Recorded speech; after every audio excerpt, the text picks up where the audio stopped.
teman-teman, selamat datang di video saya. Hari ini saya akan menjadi teman kamu untuk belajar sedikit tentang apa itu penyakit-penyakit yang menyerang kelenjar tiroid. Di antaranya ada karsinoma papiler, karsinoma folikular, dan juga tiroiditis Hashimoto. Oh iya, perkenalkan dulu ya. Nama saya Deborah Krismila Clara, NPM 19310030. Oke deh, kita langsung ke penyakitnya aja ya, gimana?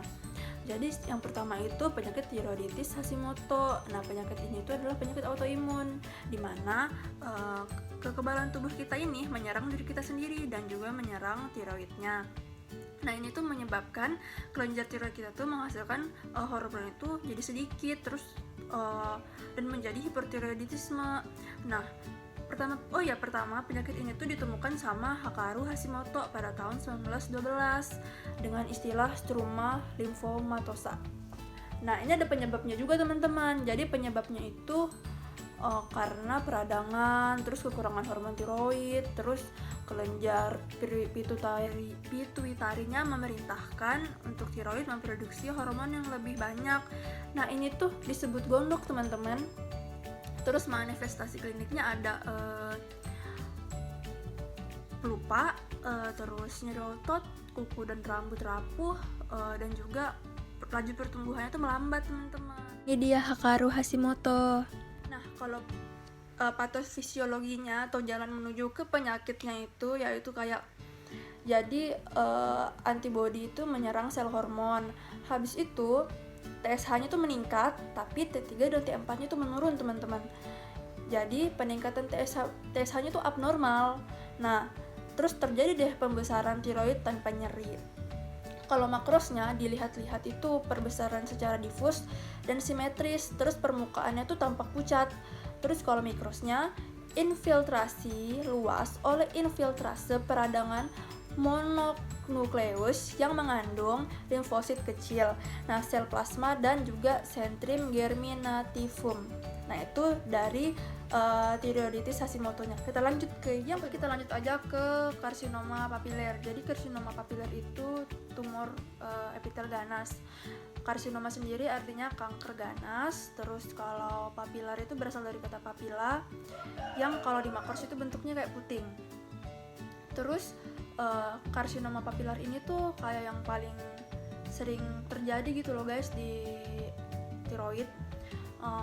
Ada juga penyebabnya. Jadi penyebabnya itu kayak faktor genetik, habis itu kayak pernah ada radiasi di leher sama di kepala teman-teman. Ada juga faktor resikonya. Faktor resikonya itu kan tadi pertama karena radiasi. Nah, ada juga karena dia tuh pernah mengidap tiroiditis Hashimoto. Terus penyakit Graves juga, faktor hormonal, terus sama konsumsi. Ini nih yang penting, konsumsi yodiumnya tuh kurang. Terus tinggalnya tuh di tempat yang endemis gitu teman-teman. Manifestasi kliniknya dia itu kalau kita pegang tuh tidak berasa, benjolan itu tidak bergerak teman-teman. Terus kita tuh bisa mengetahuinya dengan metode FNAB. Nah, itu tuh kayak jarum kecil. Jadi kita tuh kayak mengambil jaringan kanker itu, terus dilihat apakah kankernya itu ganas atau enggak. Dan ini tuh gunanya juga untuk bisa menegakkan. Ada juga makros sama mikrosnya. Nah, kalau makrosnya itu dia tuh kayak berdiameter 1 mm gitu teman-teman, dan dia juga berkapsul. Nah, kalau mikrosnya tuh kayak kita tuh bisa ngelihat ada sekumpulan kalsium, terus dikeluarkan dan dihasilkan oleh peningkatan kalsitonin karena akan menyebabkan samobadis pada folikel tiroid. Nah, bentuk samobadisnya tersebut tuh seperti puting yang tadi di awal bilang arti papiler itu teman-teman. Terus kita lanjut lagi ke karsinoma folikular. Nah, kalau karsinoma folikular ini tuh dia tuh tumor ganas. Nah, tumor ini tuh ada ciri khasnya. Nah, ciri khasnya tuh sama kayak tumor-tumor yang lain. Terus dia tuh penyebabnya tuh karena ya kekurangan yodium.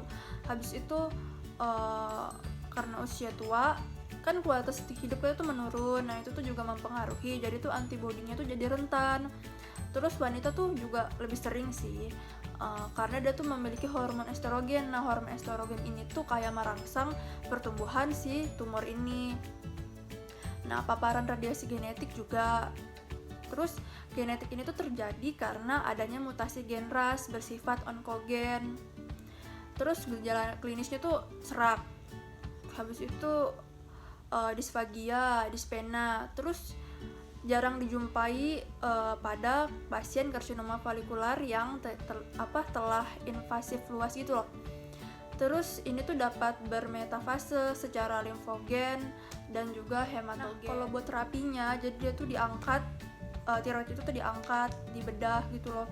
Terus kalau makrosnya, dia tuh punya sifat yang tegas, terus batas itu tegas, terus memiliki gambaran yang terdiri dari fokus, dia itu bening, fokusnya tuh kecil.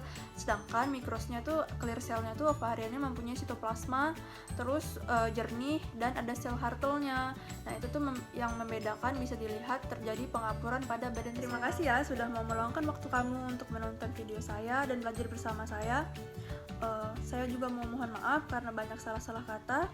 Akhir kata saya mau mengucapkan terima kasih dan jangan lupa like, jangan lupa belajar teman-teman. Ini adalah contoh preparat dari kelenjar tiroid.